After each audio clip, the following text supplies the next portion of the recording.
ஞானானந்தமயம் தேவம் நிர்மலஸ்படிகாகிருதிம் ஆதாரம் சர்வ வித்யானாம் ஹயக்ரீவம் பாஸ்மகே. நேயர்கள் அனைவருக்கும் அஸ்ட்ரோ KS ஐயங்காரின் பணிவான நமஸ்காரங்கள். மாத பலன். குரோதி வருஷம் மாசி மாதம், அதாவது 13/2/2025 14/3/2025 வரலும் உண்டான காலகட்டத்தில் மேஷம் முதல் மீனம் வரை என்னென்ன பலன்கள் அப்படின்றத இந்த குரோதி வருஷம் மாசி மாதம் பார்க்கலாம். இப்போ இந்த மாத பலனில் முதல்ல நம்ம இந்த மாதத்தினுடைய கோள் சாரம் என்ன அப்படின்றத பார்ப்போம். இந்த மாதத்தில் வரக்கூடிய விசேஷ நாட்கள் என்ன அப்படின்றத பார்ப்போம். அதற்கு பிறகு மாதத்தினுடைய ஒரு ராசிக்கான பலன் என்னன்றதை பார்க்கலாம். இந்த மாதத்தினுடைய கோள் சாரம் அப்படின்னு எடுத்தோமேயான ரிஷபராசியில் குரு வக்ர நிவர்த்தி ஆயிடுறார். இந்த மாதம் அதாவது தை 29ஆம் தேதி வக்ர நிவர்த்தி ஆயிடுறார். அதுவும் தனியாக ஒரு வீடியோ போட்டிருக்கேன், பாருங்கள். 29ஆம் தேதி தை மாதம் வக்ர நிவர்த்தி ஆனதுனால குரு 2ஆம் இடத்துல இருக்கார், அதாவது ரிஷபத்தில். மிதுனத்தில் செவ்வாய் வக்ரம், கன்னியில் கேது, கும்பத்தில் சனி, சூரியன் மற்றும் புதன், மீனத்தில் சுக்கிரனும் ராகுவும். இந்த மாதத்தில் பார்த்தாலேயானால் மாற்றங்கள் என்னென்ன வருது அப்படின்னு பார்க்கும்பொழுது, செவ்வாய் வக்ர நிவர்த்தி அடைகிறார். எப்போ அப்படின்னா இந்த மாதம் பிறந்து ஒரு 10 நாள்லேயே, அதாவது 21/2/2025 அன்றைக்கே செவ்வாய் வக்ர நிவர்த்தி. ஆனால் மிதுனத்தில் இருக்கார். இதை தவிர பார்த்தாலேயானால் புதன் இந்த மாதம் கும்பத்திலிருந்து மீனத்துக்கு போகிறார். அது 26/2/2025 அன்னைக்கு.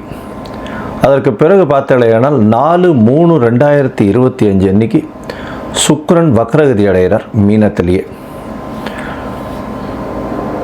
புதன் 9ஆம் தேதி அன்னைக்கு 9/3/2025 அன்னைக்கு வக்ரகதி அடைகிறார், அதுவும் மீனத்தில். இப்போது இந்த மாதத்தினுடைய கோள்சாரம் இது. பொதுவாகவே நம்ம மாத கிரகங்கள்னு சொல்லக்கூடியது சூரியன், செவ்வாய், புதன் மற்றும் சுக்கிரன், இந்த 4 கிரகங்களுடைய மாற்றத்தை வச்சு பேசுவோம். அதுவும் நம்ம சௌரமான மாதங்கள் அப்படின்ற ஒரு பட்சத்தை எடுத்து நம்ம பண்ணுறோம். இது சூரியன் ஒரு ராசியிலிருந்து அடுத்த ராசிக்கு செல்லும் பொழுது அதனுடைய மாற்றங்களை வைத்தே அதனுடைய அந்த சூரியனுடைய மாற்றத்தை வச்சே அந்த மாதத்தினுடைய பெயர், அதாவது கும்ப மாதம் அப்படின்னு பேர் வைக்கிறதுக்கு காரணமே மாசி மாதத்துக்கு கும்பத்தில் சூரியன் போகிறதுனால தான்.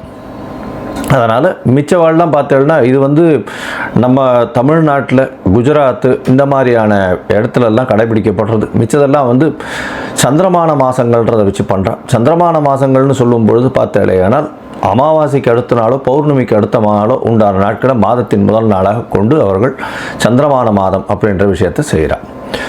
சரி, இந்த மாதத்தில் வரக்கூடிய விசேஷ நாட்கள் அப்படின்னு பார்த்தாலேயானால், அதாவது 25/2/2025 அன்றைக்கி பார்த்தோம்னா காஞ்சி விஜயேந்திர சரஸ்வதி ஜெயந்தி நடக்கிறது. காஞ்சியில் விஜயேந்திர சரஸ்வதி சுவாமிகள் அவருடைய ஜெயந்தி. 26ஆம் தேதி அன்னைக்கு 26/2/2025 அன்னைக்கு மகா சிவராத்திரி, அதாவது பிரதோஷ காலம். மகா சிவராத்திரி மிகப்பெரிய ஏற்றம். ஏன்னா பிரதோஷ காலத்தில் சேவிக்கிறது அப்படின்றது ரொம்ப விசேஷம். அதாவது 13ஆம் நாள் அமாவாசைக்கும் பௌர்ணமிக்கும் 13ஆம் நாள் பிரதோஷ காலம்னு சொல்கிறது. இப்போ வரக்கூடியது 26/2 அன்னைக்கு வரக்கூடியது உங்களுக்கு வளர்பிறை பௌர்ணமி அப்படின்றதுனால கண்டிப்பாக ஒரு நல்ல ஏற்றம் இருக்கும். அதை தவிர பார்த்தாலேனால் அன்றைக்கி மகா சிவராத்திரி அப்படின்றதுனால அந்த சிவராத்திரிக்கு அப்புறமா உங்களுக்கு பனிப்பொழிவு கூட இருக்காது. வெறும் வெளிச்சம், வெயில் தான் அதிகமாக இருக்கும். லாங் டேஸ் தான் இருக்கக்கூடிய வாய்ப்புகள் உண்டு. சூரியனுடைய ஆளுமை ரொம்பவும் அதிகமாக இருக்கக்கூடிய வாய்ப்புகள் மிகவும் அதிகம். அதனால் வெயில் அதிகமாக இருக்கக்கூடிய வாய்ப்பு நிச்சயமாக இருக்கும். இந்த மாதத்தில் பார்த்தோம்னா 28/2/2025 அன்றைக்கி மாசி அமாவாசை. அது ஒரு பெரிய விசேஷம். மாசி அமாவாசைன்றது அமாவாசைன்றது சூரியனும் சந்திரனும் சேர்ந்து இருக்கக்கூடிய ஒரே பாகையில் இருக்கக்கூடிய விஷயம். இந்த காலகட்டத்தில் சூரியனும் சந்திரனும் சேர்ந்து இருக்கும் பொழுது என்னென்ன யோகங்கள் வரும் அப்படின்றது தனியாக வீடியோ போட்டிருக்கோம், அதில் போய் பாருங்க. இன்ஃபேக்ட் அது நல்ல ஒரு விஷயங்கள். சூரியனும் சந்திரனும், அதாவது யாராவது ஒருத்தர் உச்சமோ ஆட்சியோ இருந்தால்னா நல்ல ஒரு ஏற்றம் கிடைக்கும். இல்லைன்னா சுபர்கள் வீட்டில் இருந்தால்னா நல்ல ஒரு ஏற்றம் கிடைக்கும். இந்த மாசி அமாவாசை நல்ல ஒரு ஏற்றம் கிடைக்கக்கூடிய நாள். அதற்கு பிறகு பார்த்தோம்னா 3/2025 அன்னைக்கு மாசி மகம், அது வந்து பௌர்ணமியை சேர்ந்து வரும். மாசி மகம் ஏன்னா சூரியனுக்கும் சந்திரனுக்கும் கிட்டத்தட்ட 180 டிகிரி, அதாவது சூரியன் கும்பத்திலையும் சந்திரன் வந்து சிம்ம ராசியிலையும் இருக்கக்கூடிய காலகட்டம். பௌர்ணமி வெளிச்சம் வந்து ஒரு பெரிய அட்வான்டேஜ் என்னென்னா, இதில் பிறந்தாள்னா ராஜா போல அவர்களுடைய வாழ்வு அமையும். ராஜாளும் இது அவர்களுக்கு கிட்டும். இதில் என்ன விசேஷம் அப்படின்னா, சூரியனுக்கும் கார்த்தாலேருந்து சாயந்தரம் வரலும் உங்களுக்கு வெளிச்சமாக இருக்கும். சந்திரனும் பௌர்ணமி சந்திரனாக இருக்கிறதுனால இரவு முழுவதும் வெளிச்சமாக இருக்கும். ஸோ ரிலேட்டிவ்லி பார்த்தோம்னா என்டையர் டே அண்ட் நைட் ரெண்டுமே ரொம்ப வெளிச்சத்தில் இருக்கக்கூடிய காலகட்டம். அதனால தான் வெளிச்சம் அதிகமாக இருக்கக்கூடிய காலங்கள், அதுவும் வந்து பௌர்ணமி காலங்கள்னும் பொழுது ரொம்பவும் ஏற்றம் இருக்கக்கூடிய வாய்ப்புகள் உண்டு. இந்த மாசி மகம், அதாவது பௌர்ணமி காலகட்டத்தில் பிறக்கக்கூடிய எல்லா குழந்தைகளுக்கும் பெரிய ஆளுமை இருக்கக்கூடிய வாய்ப்பு உண்டு. இதை பற்றியும் வந்து நிறைய சொல்லியிருக்கோம். இந்த என்னுடைய யூடியூப் சேனலில் நிறைய சொல்லியிருக்கேன். இதற்கு பிறகு பார்த்தேனால் இந்த 14/3/2025 அன்னைக்கு காரடையான் நோன்பு, இது வந்து ரொம்பவும் விசேஷமான காலகட்டம். காரடையான் நோன்பு அப்படின்னு சொல்லக்கூடியது வந்து மாசியும் பங்குனியும் கூடுறது அப்படின்னுவா. அதாவது கார் அப்படின்னா வந்து கருப்பு நிறம், இருண்ட இடம், யமலோகம் இதெல்லாம் குறிக்கக்கூடியது இந்த கார் அப்படின்றது. அடையான் அப்படின்னு, கார் அடையான்றது, அடையான்னு அடைய மாட்டான் அப்படின்னு சொல்லக்கூடியது. அதாவது பெண்கள் வந்து தன்னுடைய கணவருக்குன்னு, அதாவது திருமணமான பெண்கள் தன்னுடைய கணவருக்குன்னு விரதம் இருந்து செய்யக்கூடிய ஒரு பெரிய விஷயம் இது. இந்த காரடையான் நோன்பு நோற்பது பெரிய விஷயம். இதன் மூலியமாக தன்னுடைய கணவருக்கு ஆயுள் விருத்தி ஏற்படக்கூடிய வாய்ப்பும், அவர்களுக்கு வந்து மாங்கல்ய பலம் அதிகரிக்கக்கூடிய வாய்ப்பும் நிச்சயமாக உண்டு. இதனால தான் கார் அடையான் நோன்பு அப்படின்னு பேர். இந்த சாவித்திரியினுடைய கதையை சொல்வா, சத்யவான் சாவித்திரியினுடைய கதையை சொல்வா. அவர் வந்து சத்யவானுடைய உயிரை மீட்டு கொண்டு வந்தவள் அப்படின்றதுனால அந்த காரடையான் நோன்பு மிகவும் விசேஷமாக சொல்லப்படுகிறது. பங்குனி மாதத்தின் முதல் நாள் அன்னைக்கு பண்ணுறது. அதனால் பங்குனி பிறந்த உடனே அதை பண்ணுவாள். நார்மலி பார்த்தாலேனால் அந்த காரடையான் நோன்பு டைம் வந்து சாயந்தரம் 5:30லேருந்து 6:30 வரும். அந்த டைம் வந்து நான் தனியாக போடுறேன் உங்களுக்கு. இதை தவிர பார்த்தோம்னா நார்த் இந்தியாவிலலாம் ஹோலி பண்டிகைன்றது விசேஷமாக கொண்டாடுவோம். ஹோலி பண்டிகைன்றது வந்து ஒரு அதாவது பெண்கள் வந்து தன்னுடைய தமையன் தம்பி, அதாவது பிரதர்ஸ் எல்லாருக்குமே, தம்பி அண்ணன்களுக்கு வந்து கயிறு கட்டி அவர்களிடம் சேவிச்சுட்டு அவர்கள்கிட்ட வந்து பைசா வாங்கிட்டு அவர்கள்ட்ட ஆசீர்வாதம் வாங்கிக்கிறதும், அவர்களுக்காக வந்து ரொம்ப வேண்டிக்கிறதும், அவர்களுடைய உடல்நிலை நல்லபடியாக இருக்கணும்னு வேண்டிக்கிறதும் அவர்களுக்கு பெரிய மகிழ்ச்சியை கொடுக்கும்.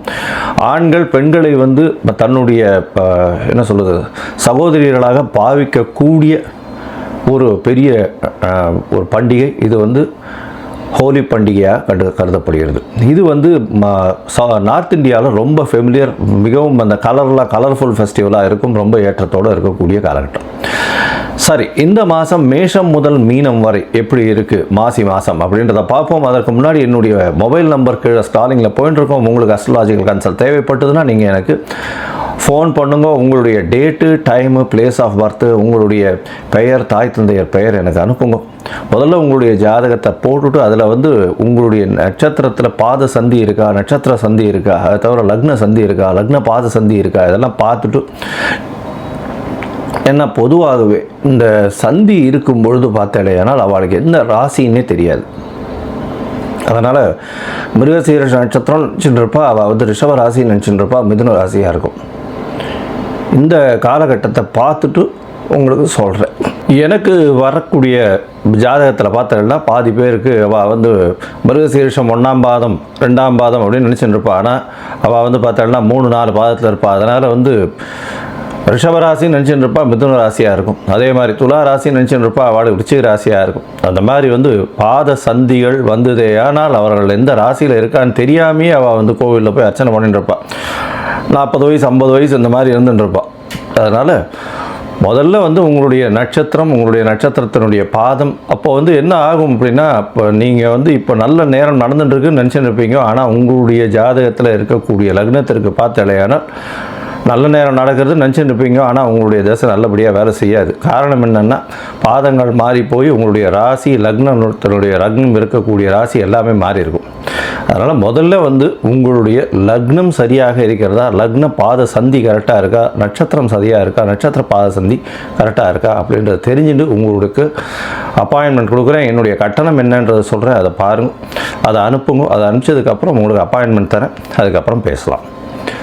சரி, இப்போ மேஷம் முதல் மீனம் வரை மாசி மாதம் குரோதி வருஷம் 2025 பலன்கள் ஒன்றொன்றாக பார்க்கலாம்.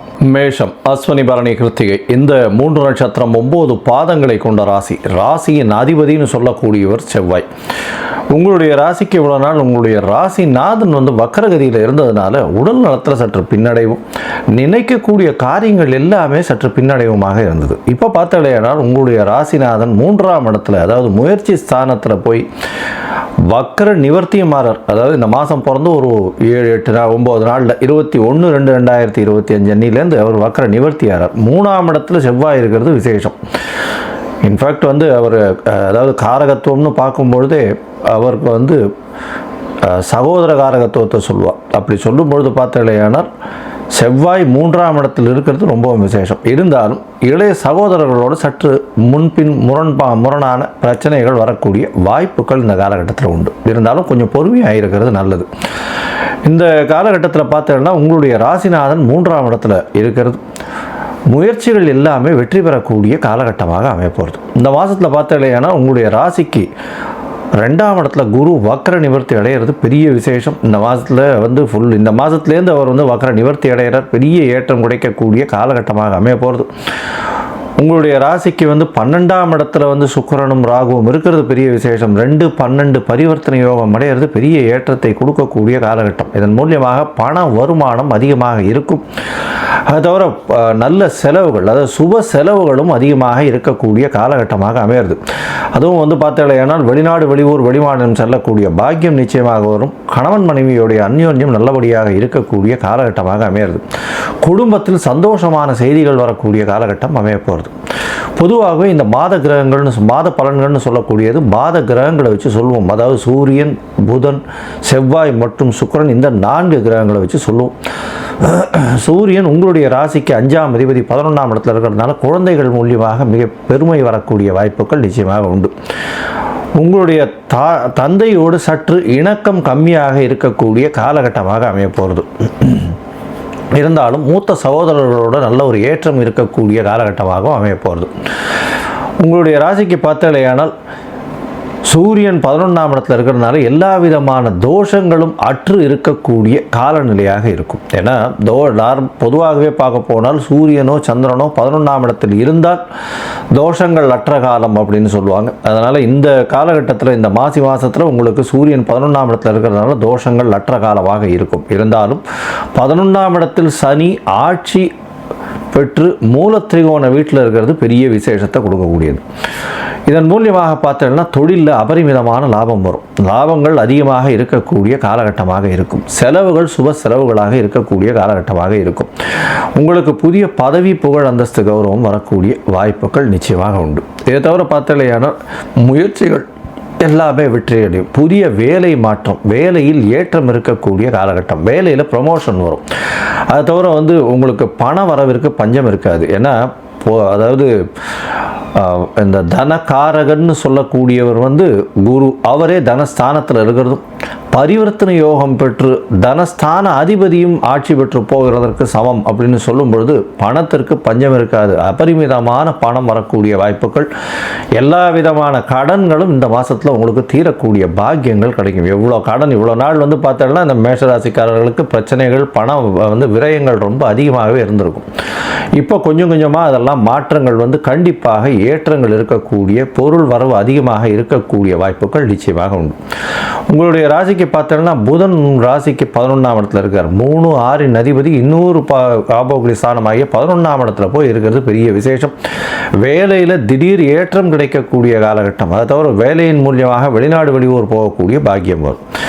இந்த மாதத்தில் பார்த்தாலேயானால் புதனும் உங்களுடைய ராசிக்கு 12ஆம் இடத்துக்கு போகிறார், நீச்ச பங்கம் அடைகிறார். ஏன்னா ஒரு ஆட்சி பெற்ற, அதாவது உச்சம் பெற்ற கிரகத்தோடு நீச்சம் பெற்ற கிரகம் இருந்தால் அப்பொழுது நீச்சம் பெற்ற கிரகம் நீச்ச பங்கம் அடைகிறது. நீச்ச பங்கம் அடையும் பொழுது பார்த்தேனால் அது உச்சத்திற்கு உண்டான வேலைகளை செய்யும். அப்படி பார்க்கும்பொழுது பார்த்தேன்னா 3 6ஆம் அதிபதி ரொம்பவும் ஸ்ட்ராங்காக போகிறார்.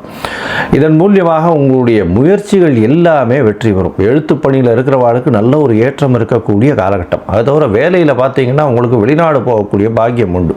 ஷார்ட் ட்ரிப் வெளிநாடு போயிட்டு வரக்கூடிய வாய்ப்புகள் உண்டு. அது தவிர வெளிநாட்டில் இருக்கிறவாளுக்கு பிஆர் கிடைக்கிறதுக்கும் சரி, பர்மனன்ட் ரெசிடென்ஷிப் இல்லைன்னா விசா கிடைக்கிறதுக்கு ப்ராசஸ் ஆகிறதுக்கு இந்த காலகட்டத்தில் நிச்சயமாக கிரீன் கார்டு இந்த மாதிரியான விஷயங்கள் நிச்சயமாக கிடைக்கக்கூடிய காலகட்டம். இதை தவிர பார்த்தீங்கன்னா 12ஆம் அதிபதியும் 2ஆம் அதிபதியும் பரிவர்த்தனை யோகத்தில் இருக்கார். சுக்கிரன் பரிவர்த்தனை யோகம் அடைகிறது பெரிய விசேஷம். அதுவும் இந்த மாதம் பார்த்தீங்கன்னா 9/3/2025, அதாவது மாசி மாதத்தினுடைய ஒரு 20 தேதிக்கு மேலே பார்த்தீங்கன்னா சுக்கிரனும் வக்ரகதி பெறார். வக்ரம் பெற்ற கிரகங்கள்